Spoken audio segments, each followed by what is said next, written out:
Chez McLaren, on a la passion des chiffres. Alors pour remplacer la 650S, voici la 720S. L'avantage, c'est que la nomenclature, elle est simple. 720 pour 720 chevaux, extrait d'un V8 profondément remanié qui passe de 3 litres à 4 litres.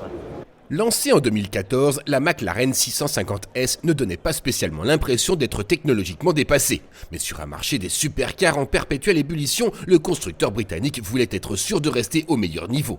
Voici donc sa remplaçante baptisée 720S. Et si elle conserve un V8 biturbo, celui-ci reçoit 41% de pièces nouvelles.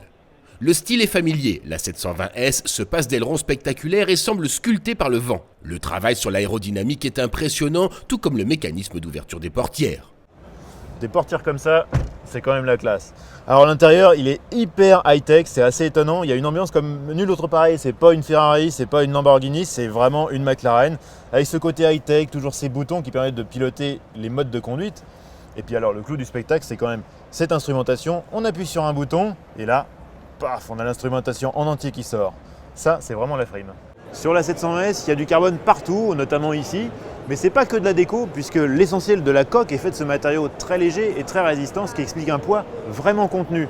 En plus, au-delà de ça, on a un châssis particulièrement bien travaillé, avec notamment des suspensions qui se passent totalement de barre anti-roulis, afin d'avoir le compromis confort-tenue de route le meilleur possible. En clair, la McLaren 720S promet une vraie polyvalence, en soignant le confort de suspension et la qualité de l'accueil à bord. Poids contenu, puissance en hausse, évidemment les performances font un bond. McLaren annonce un 0 à 100 en 2 secondes 9 et une vitesse maxi de 341 km/h. Évidemment tout ça, ça a un prix, presque 250 000 € sur le marché français. Je vais peut-être déjà me mettre à économiser.